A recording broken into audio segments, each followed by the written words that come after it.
What's up, ladies and gentlemen? For the last year and a half-ish, I have had some cameras up at my house that I put in. They work great, and they've been okay. However, my NVR solution, Blue Iris, I feel like it's a bit dated. I'm not a huge fan of their subscription model, and even though it is local and it checks most of my boxes, and it is really powerful for what it is, it runs on Windows. And I very fervently do not trust Windows for anything.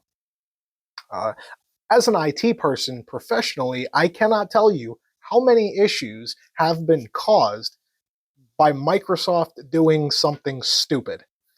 So I have been searching for other NVR solutions. But of course, I cannot take my system down because we're using it. I rely on it. So I have to test any other systems in tandem. I looked into some of the open source versions that were around, and while they had a lot of really cool features, they just don't have some of the user friendliness that I need because I'm not the only one that has to use this.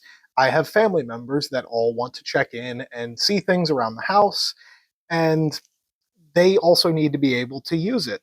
So in my search, I also had planned to get a video doorbell eventually. You kind of can guess where this is going based on the title and the whiteboard. I bought a UniFi NVR, not the Pro, just the basic 4-drive NVR, and I bought one of their G4 doorbells. I actually had UniFi on my radar when I first put my camera system together. However, I did not like their pricing of their cameras. So I went with a cheap camera solution on a VLAN that doesn't have any access to the internet, and then a decent-ish quality NVR system that can talk to them. Ubiquiti recently added OnVIF support to their UniFi Protect system. So now you can use most third-party cameras with the UniFi Protect system.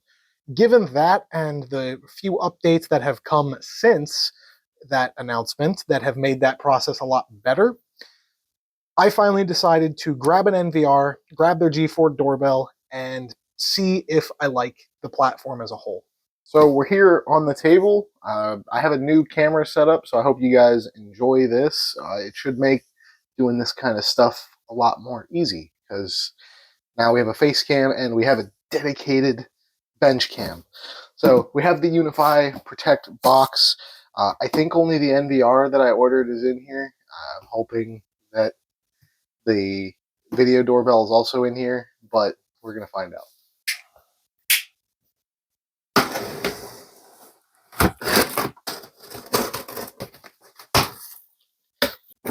Okay, so we did in fact get to the NVR and the doorbell. So let's get them open. I'm going to open them both up. I don't think I'll be installing the doorbell today, but I'm at least going to get the NVR plugged in. I'm going to see if it works. See if it works with OnVIF, in particular my OnVIF cameras, because I'm trying to see if this can replace my current NVR. The reason I've waited so long to go with UniFi was because they didn't support OnVIF for a while. They only supported their own cameras. So that's not super ideal for me because I already have a few cameras that are good enough quality. So we're going to get this working, and I want to see if I can get it working with my cameras. I did, however, buy their doorbell. It should be noted that Ubiquiti did not sponsor this video, they are not a sponsor of this channel, and they did not send me these products. These products were paid for with my own money, and all of my opinions and thoughts are my own.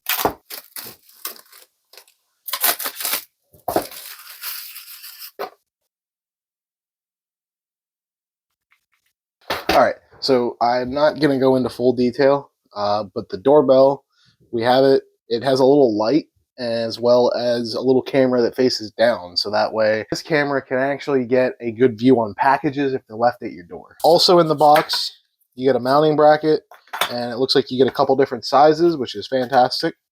The main event for today is going to be the NVR. So let's get the NVR open. So this is the Ubiquiti NVR, just the normal one. I did not get it with hard drives because I have hard drives that I can put in it. This isn't the Pro, this isn't the Dream Machine or anything like that. This is just the standalone NVR. I do use UniFi's switches and their APs, but for my gateway, I actually use a PSense box. This does not tie in to the UniFi network environment. It does not tie into the UniFi network controller. This gets set up as its own UniFi Protect device. Use a different app to access it. So front and center, we get a box. I'm guessing that this box is going to be like power cables and stuff. Yep. So in the box, we got standard C13 power cable. We got to scan a QR code to get started. We get your rack accessories, so that way you can mount this bad boy into a rack. We get the rack ears, which I'm not actually going to be installing today since this is not going in the rack today. We're not installing this in the rack today. This is just going to go in my office while I'm testing it. It's going to go on the workbench in there. Going to plug it into the network. It'll be cool. So in here, we can see it. Push the box back a little bit.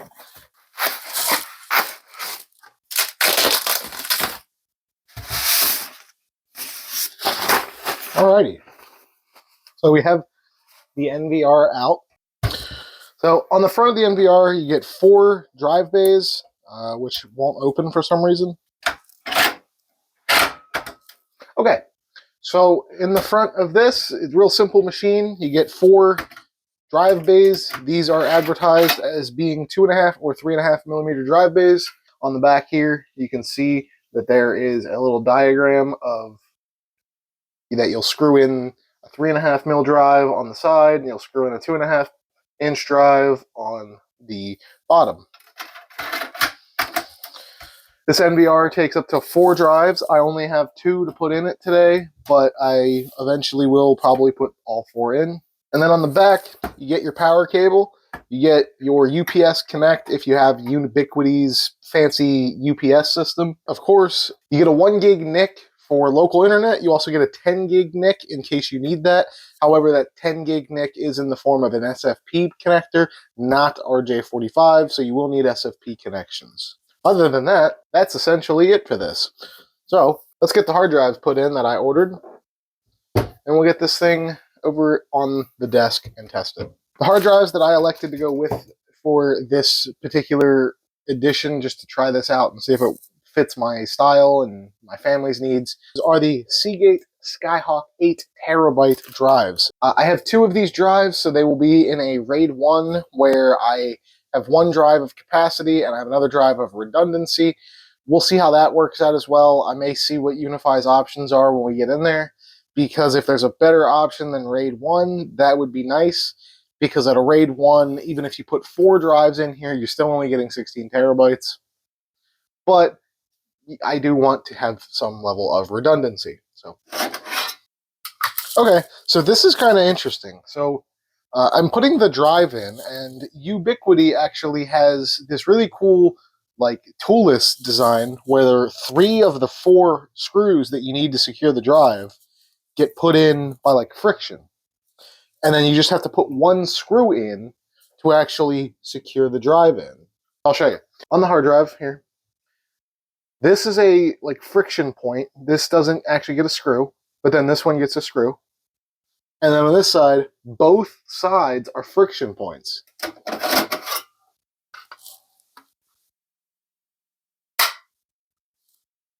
Yeah, so it clamps in, and then you just screw in the 1 screw to lock it in.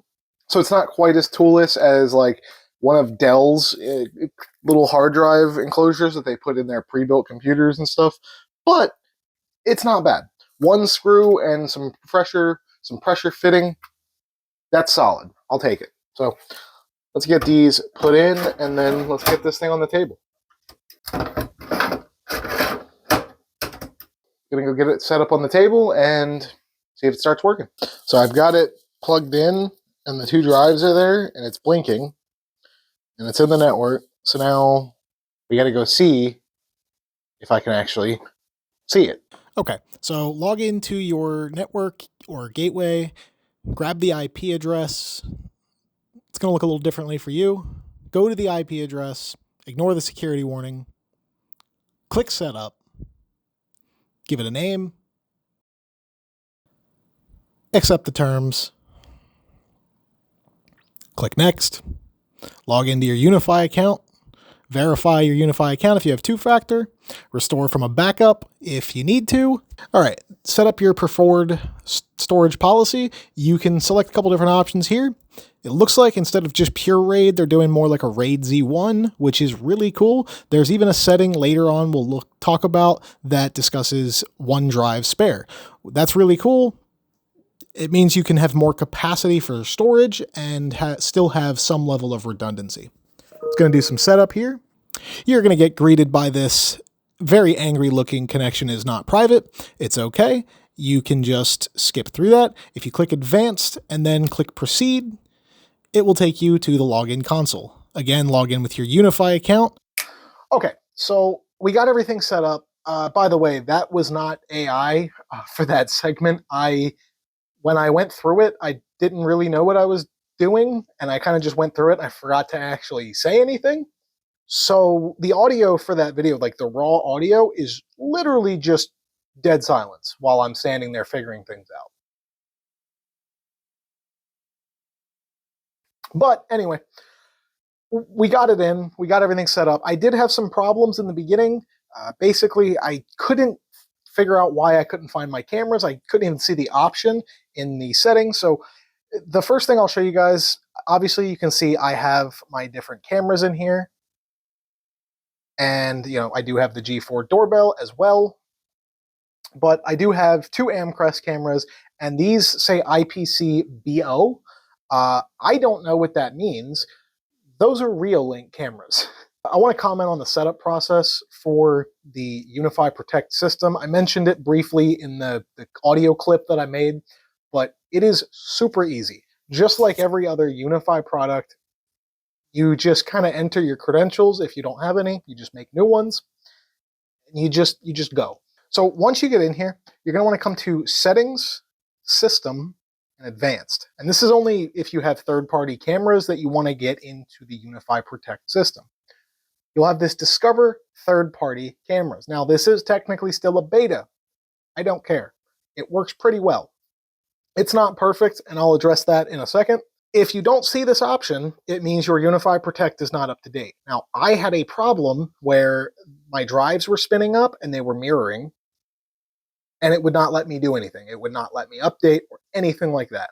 So I restarted the machine, and it did not like that because the hard drives were in parity process and I had restarted it. So I had to reformat both drives. Once I did that, though, it instantly let me update and all that. So for whatever reason, UniFi would not detect the cameras through the VLAN. And there is no manual add yet. I'm hoping they will add that because manual adding would be kind of nice. Let's go through some of the other settings here. Recording manager. The only thing that shows up here is my G4 Doorbell, and that's just because these are settings specific to UniFi devices. If I had more UniFi cameras, they would show up here. The OnVIF cameras do not show up here. Storage manager. This is where you can manage some of your storage. And we can also jump down to the control plane settings. This is where you can reformat drives, rechange the configuration. You can see my current usage of integrations. These are just SNMP.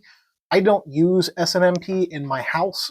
I don't need it yet. I'm sure eventually I'll find a use for it.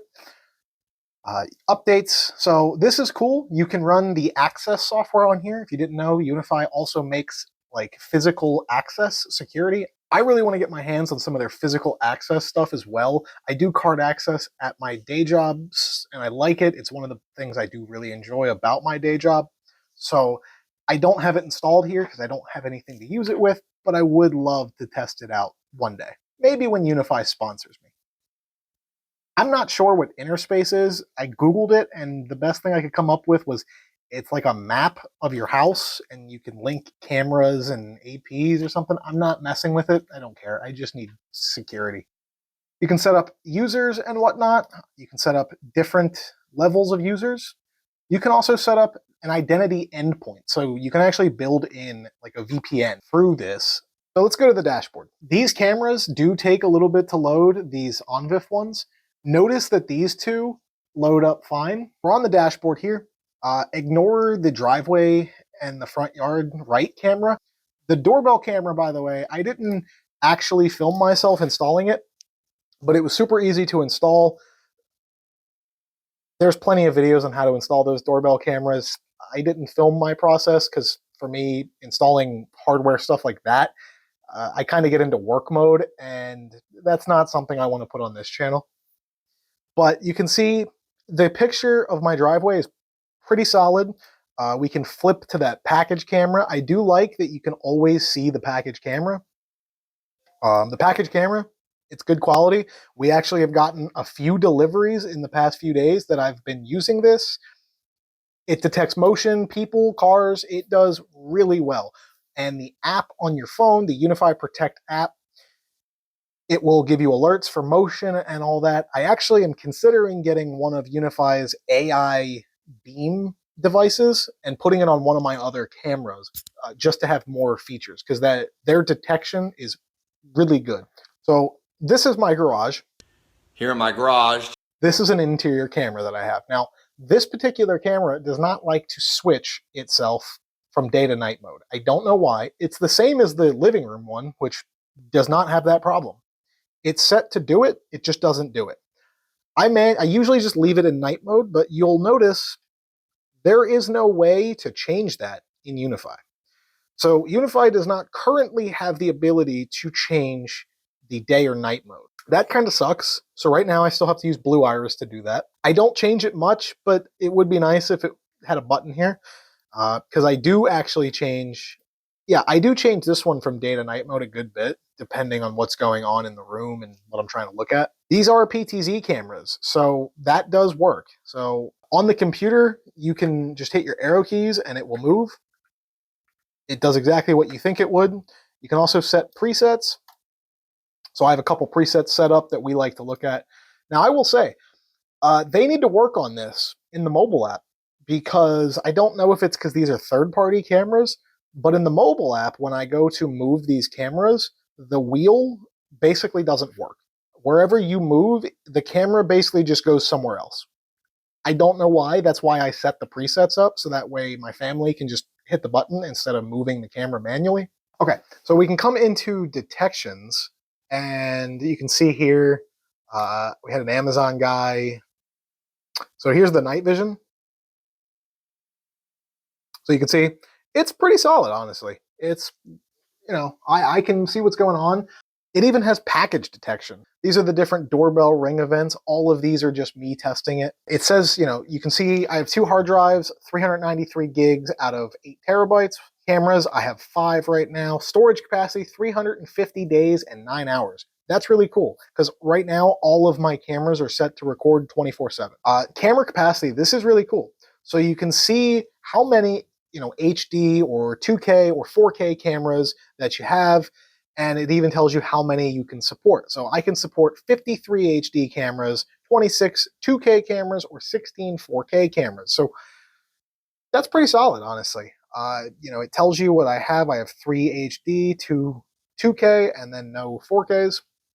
You can export footage right from here. So you can actually have footage go to Google Drive, OneDrive, Dropbox, or an in-house NAS, which is really cool. So not only do you get redundancy here in the machine, but you can also offshoot your backups somewhere else, like to a cloud provider if you so choose, or to another NAS system on your network. Okay, so I did end up racking the NVR, so there it is. You can see my rack is kind of a disaster.